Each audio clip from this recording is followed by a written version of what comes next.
আমাদের তরুণ প্রজন্মরা যে আশ্বাস দিয়ে এই আমাদের বাংলাদেশকে স্বাধীন করতে চেয়েছিল, তাদের মনের যে আশা আকাঙ্ক্ষা, সেই আশা আকাঙ্ক্ষার কোনো প্রতিফলন ঘটছে না। প্রতিটি জায়গায় বাধা বিঘ্ন, আন্দোলন, মারামারি এগুলো সৃষ্টি হচ্ছে। সেই মব সৃষ্টির মতো এখন আন্দোলন হচ্ছে। এই যে রাস্তাঘাট ব্লক করে সমস্ত মানুষের ভোগান্তি, সাধারণ পাবলিকের। ওয়ালটন আবারও মিলিনিয়ার অফারে ওয়ালটন ফ্রিজ কিনে আপনিও হয়ে যেতে পারেন মিলিয়নিয়ার। মিলিনিয়ার ছড়াছড়ি দেশ জুড়ে, এটা শুধু ওয়ালটেনই পারে। খুবই কষ্টদায়ক। তা আমাদের কি স্বাধীনতা আমরা পেলাম? এই স্বাধীনতার কি মর্ম আমরা জানতে চাই আমরা তরুণ প্রজন্মের কাছে। এটা আমার বুক ভরা ব্যথা নিয়ে আমি এই আবেদন করছি। এটা আপনি জানান সবাইকে। আপনি এই কোন দিকে যাচ্ছিলেন আসলে?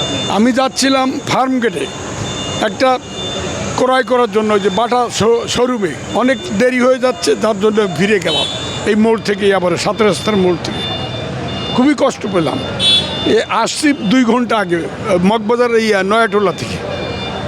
ঠিক আছে, এই অবস্থা তো মেনে নেওয়া যায় না, খুবই দুঃখজনক, আমাদের জন্য খুবই দুঃখজনক। কিন্তু থার্ড প্রজন্মের কাছে আমরা আশা করছিলাম তারা ভালো কিছু উপহার দেবে, কিন্তু কি হলো? আমরা ব্যথিত, খুবই ব্যথিত।